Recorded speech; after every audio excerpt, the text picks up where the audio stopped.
Ya chicos, vamos a acabar lo que estábamos viendo, tanto los controles prenatal con la fisiología del embarazo en pacientes embarazadas con un embarazo normal.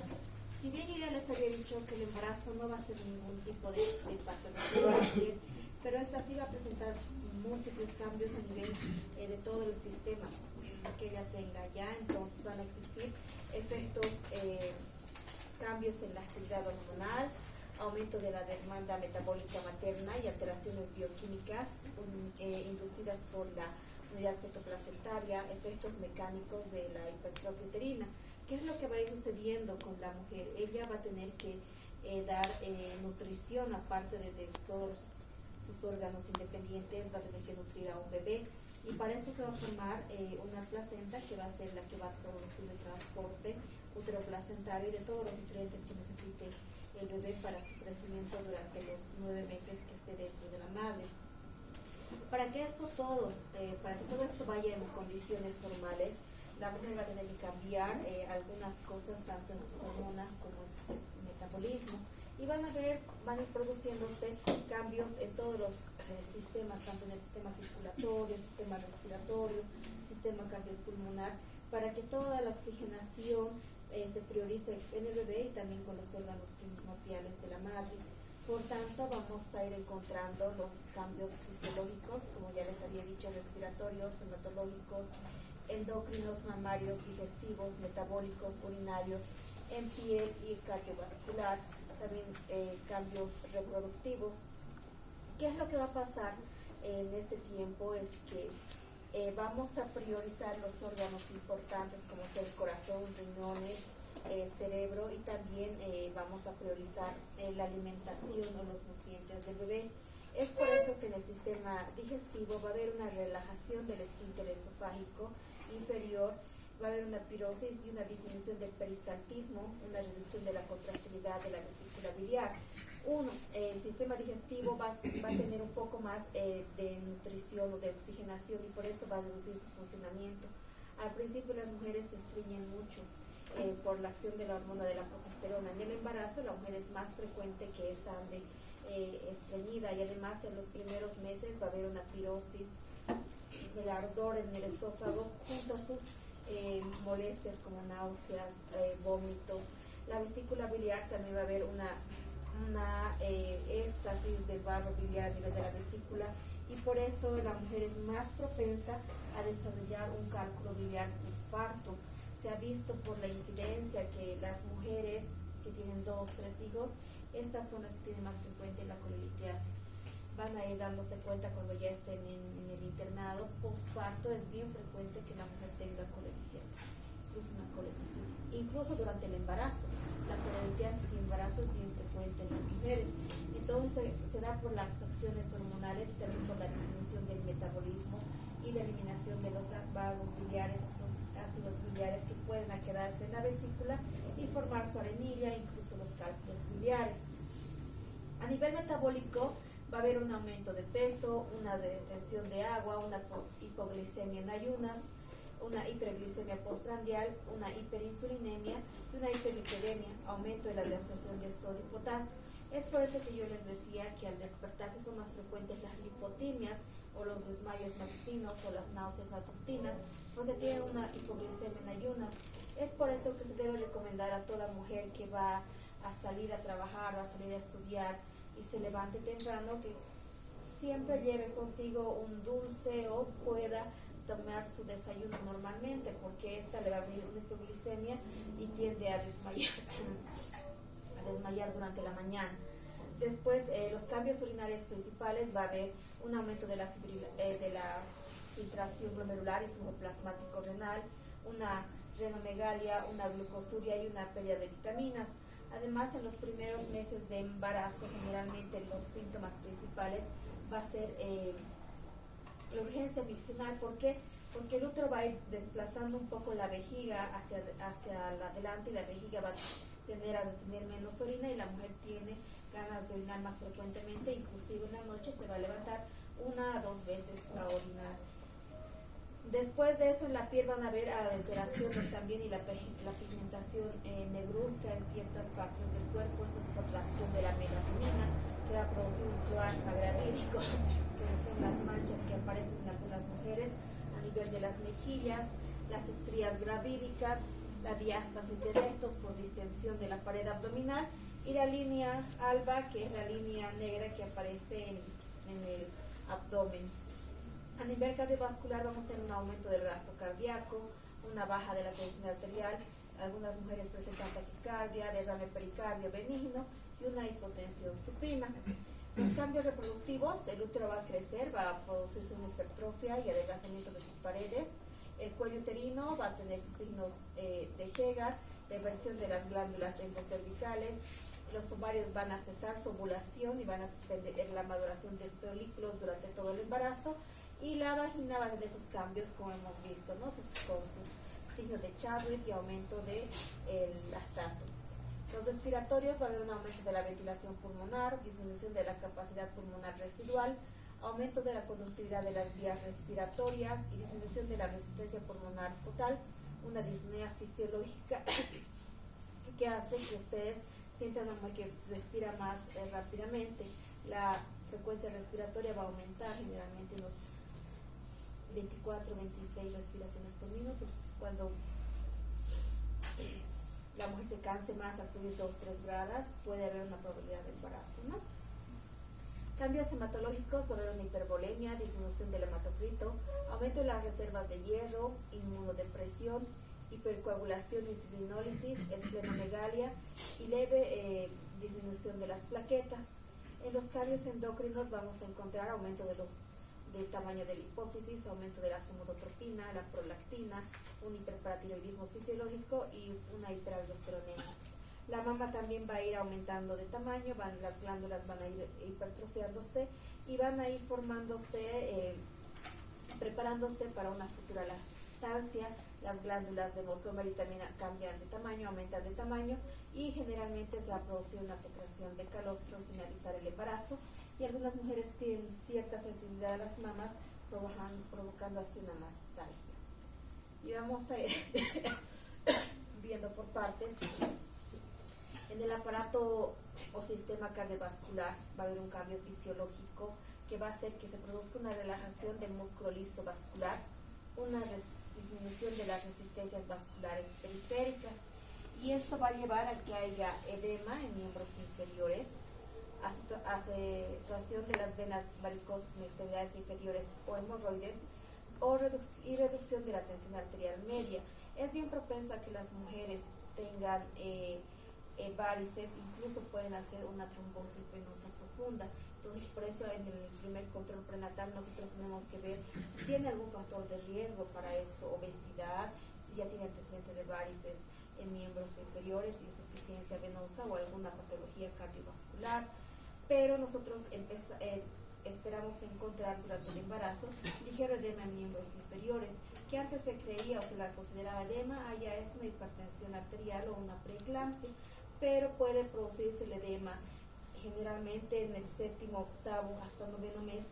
Los miembros inferiores se edematizan durante la noche y mejora durante la mañana, que eso es parte fisiológica del embarazo.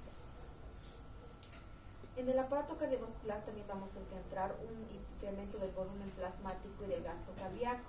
Estas mujeres van a hacer una anemia fisiológica por dilución del hematocrito, por dilución de la sangre. Entonces, generalmente hay mujeres embarazadas que están con 11, 10 de hemoglobina. Sí hay que suplementar con dosis de hierro, pero por los cambios circulatorios, cambios hematológicos, va a ser una dilución y una anemia fisiológica. Va a existir también un aumento de la frecuencia cardíaca, la auscultación más brusca del tercer rubro de Korokov. Y en caso de deficiencia previa de hierro o falta de aporte, puede presentarse ya una anemia más severa por deficiencia de hierro. Entonces, toda mujer que sea vista en control prenatal, en la primera consulta se debe hacer su hemograma, ¿no?, donde nosotros podamos detectar si hay una alteración, una disminución de su hemoglobina o ya venía con anemia. En el sistema respiratorio vamos a ver un ensanchamiento capilar en las mucosas nasal, orofaringe y laringia. Va a haber una mayor producción de moco y puede presentarse en algunas mujeres al principio del embarazo, 3-4 meses, la epistaxis, ¿no? Por la debilidad capilar que van a presentar y por una hemodilución de la sangre y alteraciones de sus sistemas de coagulación. También podemos encontrar que se va a aumentar el volumen de la reserva inspiratoria y va a disminuir la capacidad funcional residual, la capacidad total y un ascenso diafragmático. Esto va a llevar a una sensación de falta de aire, la disnea, que está progresando conforme aumente la presión abdominal sobre el tórax. Y este aumento de la disnea va a producir una alteración, una frecuencia respiratoria aumentada e incluso una necesidad de tener que descansar cuando está caminando por lugares planos o alguna cosa. Los cambios de postura o realizar ejercicio leve pueden disminuir la sensación de disnea y es por eso que al final del embarazo también la mujer va a ser más dificultoso que ella pueda dormir en decúbito dorsal, va a tener que dormir de cúbito lateral izquierdo o de cúbito lateral derecho. A nivel del sistema gastrointestinal, como les había dicho, va a haber una relajación del músculo liso del esófago y el esfínter esofágico superior y una compresión gástrica. Esto va a llevar a que la mujer tenga náuseas, pirosis, regurgitación, estreñimiento y en algunas ocasiones distensión abdominal por la constipación y la disminución de la eliminación de gases y heces. Esto incrementa el riesgo de broncoaspiración en decúbito en procedimientos anestésicos, aumenta el riesgo de colecistitis por éstasis biliar. Los cambios hematológicos van a producir una estimulación de la médula ósea y aumento en los niveles de cortisol, aumento en la síntesis de factores de la coagulación a nivel hepático por efecto de los estrógenos. También va a haber un ligero aumento de los leucocitos. Vamos a ver que durante el embarazo va a haber una leucocitosis fisiológica que incluso llega hasta 15.000 de leucos en el hemograma de la mujer embarazada. A veces nosotros vemos eso y decimos, hay un factor, una infección por este lado, y tratamos de buscar por todo lado si es una infección vaginal, una infección urinaria o qué está causando esa leucocitosis. Pero es una leucocitosis fisiológica durante el embarazo, que es normal encontrar hasta 15.000 leucos en un examen, un hemograma en la mujer. Lo mismo es una anemia fisiológica, van a encontrar una leucocitosis fisiológica postparto también, puede que encuentren 11.000, 12.000, que eso no va a alterar ni me va a causar una endometritis, pero en ciertos casos se hace, ¿no?, la profilaxis antibiótica postparto y también postcesárea. También va a haber un aumento de los factores, tanto del factor 7, 8, 10, 12, alteración o cambios con el factor de von Willebrand, fibrinógeno y una reducción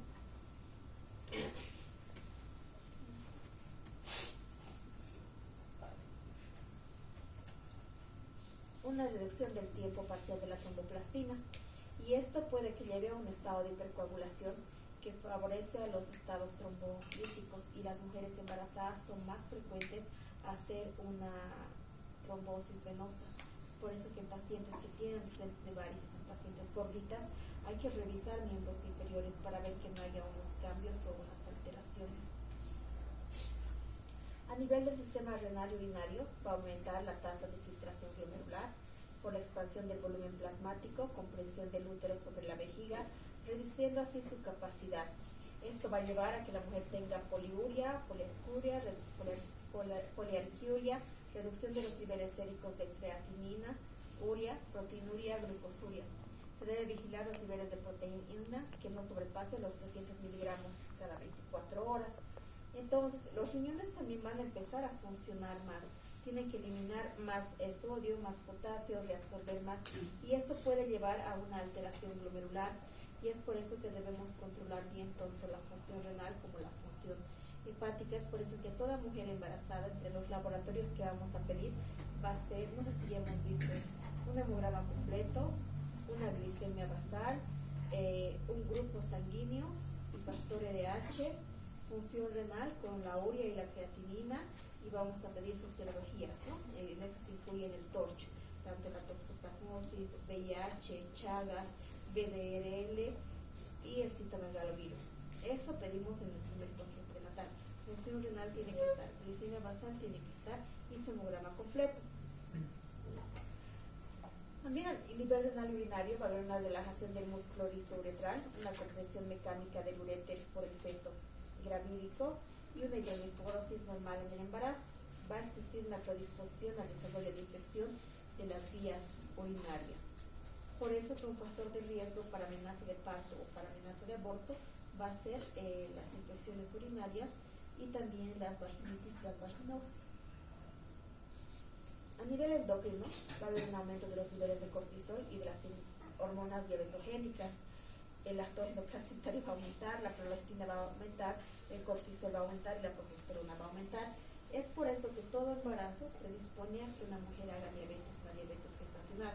Es por eso que se debe hacer las pesquisas en todas las mujeres, con su glicemia basal en el primer control prenatal y su glicemia a las 24 a 28 semanas para ver si no me está desencadenando una diabetes gestacional. Estos cambios endocrinológicos van a llevar a que se produzca un aumento de la secreción de leche, formación, hipertrofia de las glándulas mamarias para su preparación, un aumento de los depósitos de grasa en la mujer que va a ir acumulando grasa generalmente en la parte posterior de la espalda. ¿Para qué? Para que cuando dé de lactar, toda la energía que ella necesite, la grasa para formar la leche vaya saliendo, ¿no? Entonces la mujer tiene que ir preparándose también con eso. Va a producirse una resistencia a la insulina, un aumento de los niveles de colesterol y los triglicéridos. Esto va a hacer que en mujeres con obesidad, resistencia previa a la insulina, se va a producir y se va a favorecer más a la diabetes gestacional. Son cambios fisiológicos que se van a dar durante el transcurso del embarazo, que después del parto estos tienden a volver a la normalidad, tanto su función renal, la función cardiovascular, la función respiratoria, el sistema gastrointestinal tiende a volver a la normalidad. En algunas circunstancias, como la diabetes gestacional, que pueden predisponer a una diabetes tipo 2, que hay que evaluar y hay que reclasificar con esto.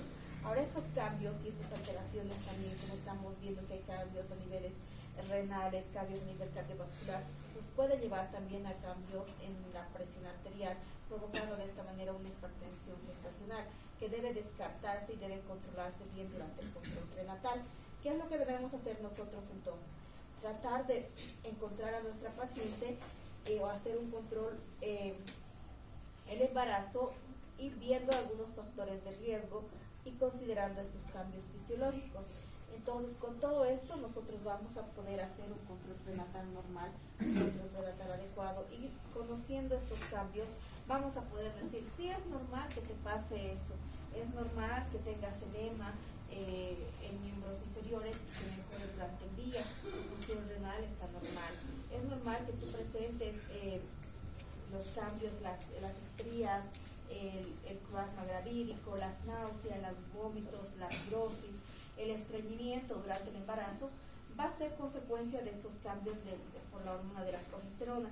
¿Qué es lo que vamos a tratar de hacer nosotros? Tratar de reducir, que no sea tan molestoso para la paciente. Por ejemplo, el estreñimiento, hay que indicarle que su alimentación en el principio sea basada en fibra, que consuma más avena, papaya y esas cosas, ¿no? Para que pueda digerir mejor la comida, que cuando come, después de comer no se eche directamente, así que no trata de caminar un poco para que no haya ese reflujo ni esa pirosis que sienten las mujeres. Entonces, estas recomendaciones son las que nosotros tenemos que dar durante el control prenatal, con todos los conocimientos y con todo lo que hemos ido viendo en el control prenatal normal, ¿no? Y así vamos a ir orientando a la mujer durante todo el embarazo. Hemos dicho que vamos a hacer por lo menos unos 5 controles durante todo el embarazo, y nosotros lo que queremos promocionar, lo que queremos fortalecer es que se haga control prenatal en el primer trimestre de embarazo, para que podamos tener una edad gestacional adecuada, para que podamos saber un diagnóstico concreto de un embarazo y así podamos hacer su seguimiento adecuado. Porque si yo voy a tener una edad gestacional bien identificada, voy a saber si ese mi bebé está creciendo bien, si esa barriguita está creciendo de acuerdo a las semanas que tengo que saber.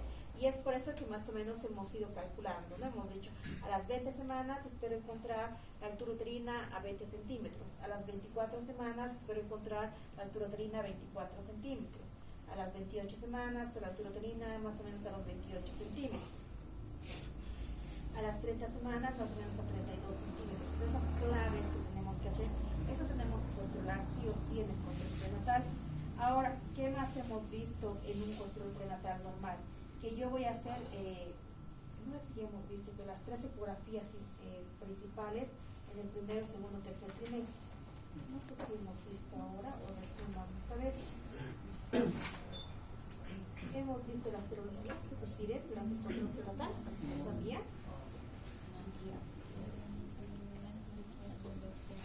Con eso hemos acabado esta parte y vamos a buscar, voy a buscar para ver si son las serologías o qué es lo que nos falta. VIH, ¿hemos visto? ¿No hemos podido verlo? No.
Nosotros durante el primer control prenatal vamos a tratar de ver y hacer el control prenatal en todas las mujeres, principalmente en el primer trimestre. Uno, vamos a pedir un hemograma completo, una glicemia basal, un grupo sanguíneo y factor RH, un examen general de orina, RPR, sífilis, HIV, toxoplasmosis, el Chagas, un urocultivo y un cultivo de las secreciones vaginales en pacientes o grupos de riesgo y una valoración odontológica, además que en las mujeres que estén antes de las 16 semanas se debería hacer un Papa Nicolau. ¿Ya? Esos son los exámenes que debemos tener sí o sí. El hemograma, el grupo sanguíneo, la glicemia basal, y todo esto lo vamos a ir nosotros presentando o anotando en el CLAP. Ya han debido ir viendo más o menos cómo es un cartón perinatal o el CLAP, que vamos a ir describiendo todas las características del embarazo. Va a incluirse en el CLAP el peso de inicio del embarazo y la talla de la mujer junto a su índice de masa corporal. ¿Por qué es importante pedir la valoración odontológica? Porque se ha asociado que las caries dentales o alteraciones odontológicas van relacionadas con las amenazas de parto pretérmino. Entonces toda mujer que llega a las 16-20 semanas debe ir al control odontológico para realizarse esto.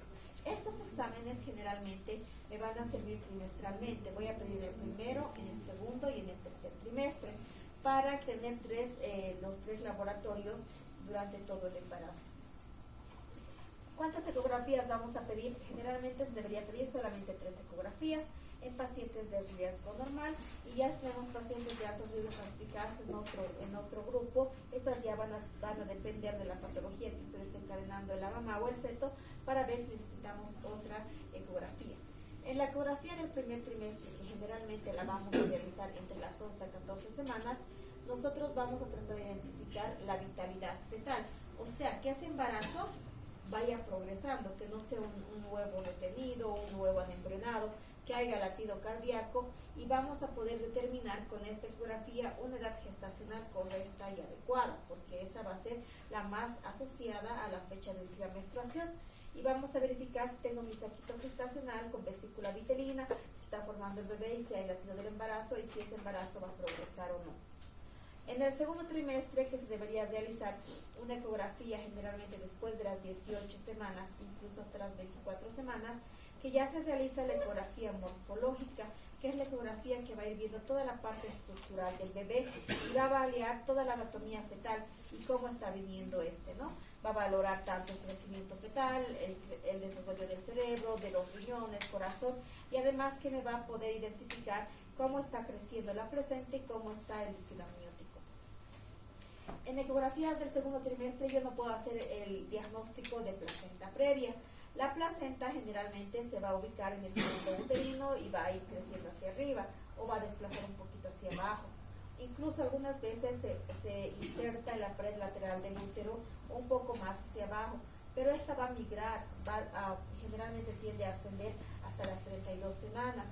Si a ustedes les reportan una ecografía con placenta previa a las 18 o 20 semanas, esa ecografía no es confiable, porque no puede existir una placenta previa a esa edad gestacional.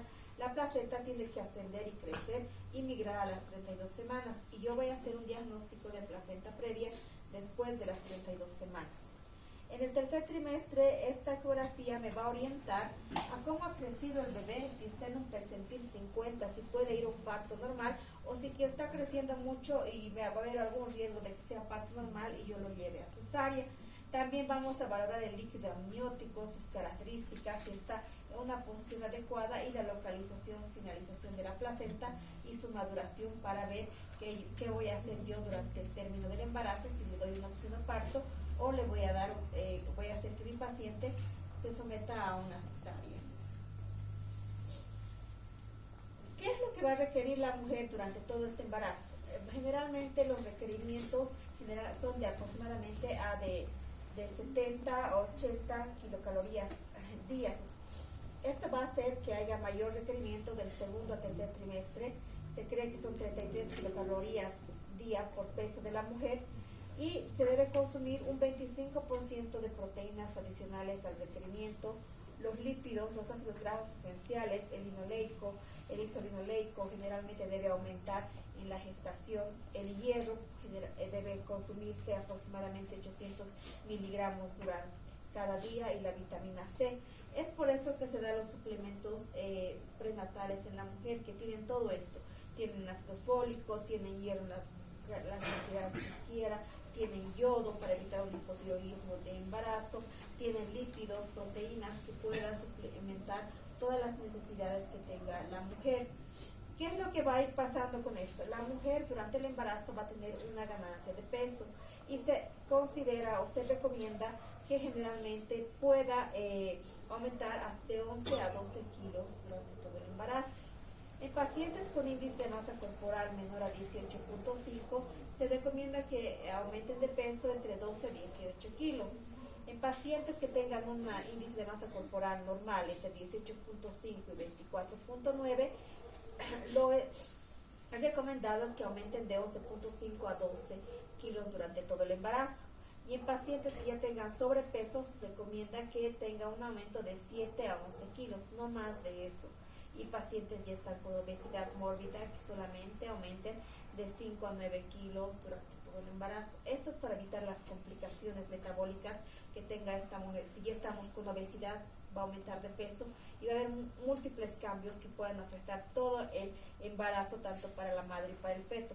Entonces es por eso la importancia de que saquemos su índice de masa corporal al inicio y de acuerdo al rango que esté la mujer dentro de peso normal o sobrepeso u obesidad, vamos a recomendar nosotros que vaya aumentando generalmente el peso de 7 a 11 kilos. Los 3 primeros meses la mujer no debería aumentar de peso. Va a ir aumentando después del cuarto, quinto, sexto, octavo mes. Hay mujeres que al primer mes ya se engordaron unos 3, 4 kilos. Eso no es normal. El embarazo también no te va a predisponer a que tú comas por 2, o sea, si comías 1000 kilocalorías comas 2, no. Lo que el embarazo te predispone es que aprendas a alimentarte bien, nutrirte bien y comer en porciones pequeñas durante 5 o 6 veces al día, pero cosas sanas, saludables, con vitaminas y nutrientes que puedan ayudarte a que tu embarazo vaya progresando bien y normal. ¿Cómo va a ser la ganancia de peso del embarazado?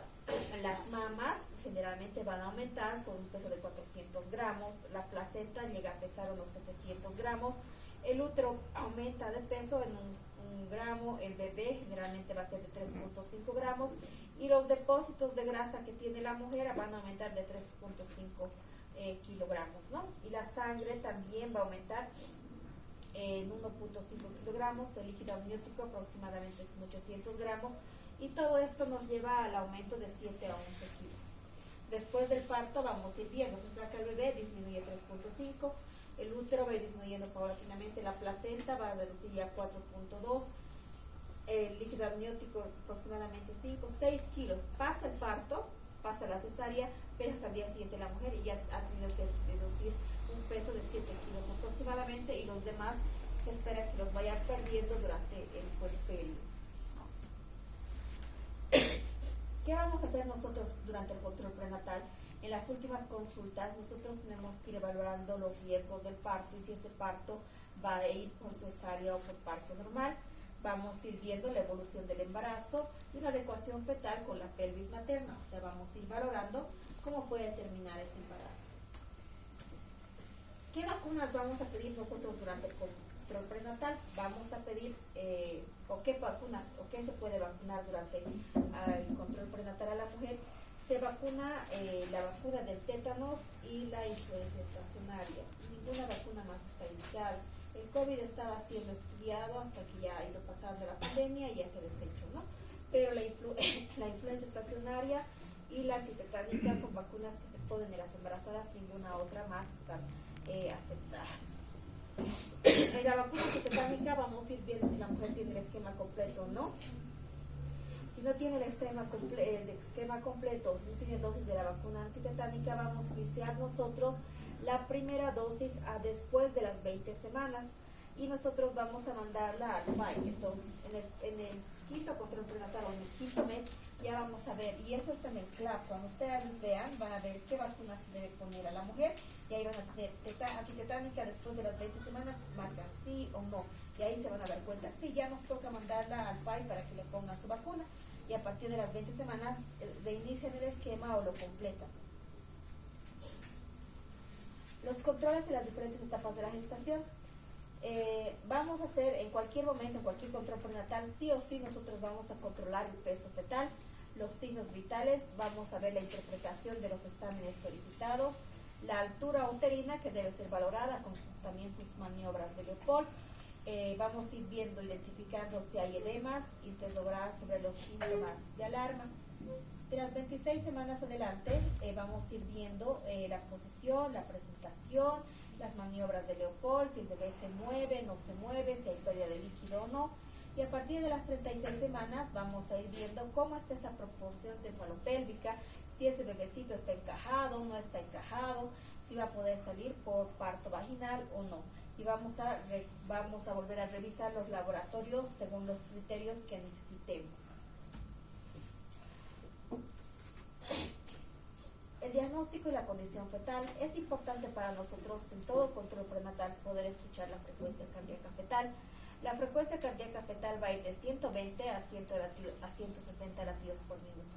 Si hay una alteración menor a 130 o mayor a 160, es que algo está pasando con el bebé y eso sí debe ser estudiado. La mujer debe percibir los movimientos fetales generalmente a partir de las 20 semanas en primigestas y a partir de las 18 semanas en multigestas. Vamos a estimar la clínica del peso fetal, vamos a ir sacando su peso fetal estimado, una estimación del líquido amniótico y tratar de detectar algunas alteraciones o malformaciones durante el embarazo. Como la primigesta a partir de los movimientos fetales, generalmente a partir de las 20 semanas, la múltipla de 18 a 20, los latidos cardiofetales vamos a poder auscultar con el citoscopio de Pinart, generalmente a las 18 y 20 semanas. En el ultrasonido ya se lo puede identificar sexta, séptima semana. El ultrasonido es la ecografía, ¿no? ¿Cuál va a ser la educación o la orientación a la madre que vamos a hacer nosotros? Se debe instruir a la gestante, acudir al centro de salud en caso de presentar signos y síntomas de alarma. ¿Cuáles van a ser los síntomas y signos de alarma? El sangrado vaginal, las contracciones uterinas antes del trabajo de parto, la disminución de movimientos fetales, la pérdida de líquidos por vía vaginal, la cefalea intensa, los vómitos excesivos y el edema generalizado. Eso es lo que nosotros tenemos que recomendar cuando nuestra paciente se está yendo, aparte de lo que le den su vitamina, su hierro o alguna medicación. En caso de que tengas pérdidas transvaginales, ya sea líquido o sangre, debes acudir de manera inmediata. En caso de que tu bebé no se mueva durante 2 o 3 horas y lo estimules y no se mueva, debes venir de manera inmediata. Vómitos excesivos, dolores de cabeza intensos, debe acudir de manera inmediata. Estos son signos de que vómito excesivo, cefalea intensa es una posible preeclampsia asociada al edema generalizado. La pérdida de líquido transvaginal es una LPM, la disminución de los movimientos fetales es un óbito fetal y las contracciones uterinas una amenaza de parto preterno. Las indicaciones del parto.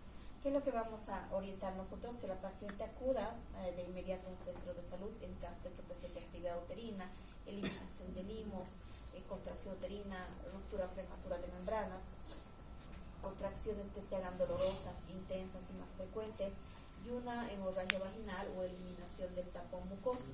Eso es lo importante que nosotros vamos a hacer y vamos a orientar a la mujer para poder hacer todo su control prenatal de forma adecuada durante todo el embarazo, ¿no? Eso era la parte que nos faltaba durante toda la semiología y el control prenatal.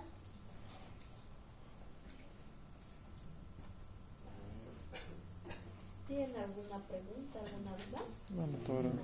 Doutora, quanto à solicitude dessas cirurgias, não há necessidade de nós solicitarmos hepatitis, toxoplasmose? Hepatitis pedimos a las pacientes con factores de riesgo como el personal de salud y todo, ¿no? Toxoplasmosis sí se pide, su inmunoglobulina G y inmunoglobulina M. En las serologías están en Chagas, la toxoplasmosis, la BDRL, sífilis y el citomegalovirus. Esas 5 sí o sí tienen que estar en el control. Hepatitis B sí he visto que en Brasil piden a todas. Acá podemos pedir a las que tenemos el personal de salud, personas con factores de riesgo, a esas se les pide. Ácido fólico es una vitamina, ¿no? El ácido fólico tienes que suplementar, tienes que darle el ácido fólico. El ácido fólico se da hasta la 9ª semana, ¿no? El ácido fólico previene que haya daño en toda la estructura del tubo neural, ¿no? El miero meningocele y esas cosas. Entonces, lo que se debería recomendar es dar 3 meses antes de empezar el embarazo. y hasta las 9 semanas es importante consumir ácido fólico. Después de las 9 semanas vamos a ir dando el hierro con sus multivitaminas. El hierro yo no les doy tanto al principio del embarazo porque si la paciente ya está estreñida, el hierro debe venir bastante complicado. Y además que aumente las náuseas y los vómitos, se prefiere dar después de las 20 semanas, 16 semanas el hierro para que no le cause tanto estreñimiento. Doctor, pero el ácido fólico, después de la 9ª semana, si puede continuar... Antes de la 9ª semana, ya detectas el embarazo, tienes que darle el ácido fólico. Al principio del embarazo, incluso 3 meses antes. Hasta Pero las... es contraindicado después de ese periodo. ¿Cómo? Es contraindicado. No es contraindicado, pero el efecto de este es en el primer trimestre, ¿no? Sí, sí. Las vitaminas tienen ácido fólico todo el embarazo, pero lo recomendable es que dejes hasta la 9ª, 12 semanas. 3 meses antes do embaraço, se for planejado, se não, as 9 semanas seguintes. En el primer control prenatal, ¿no? Con 6, 7 semanas, É como a Alice. Tomar mais vamos a bastante. acabar.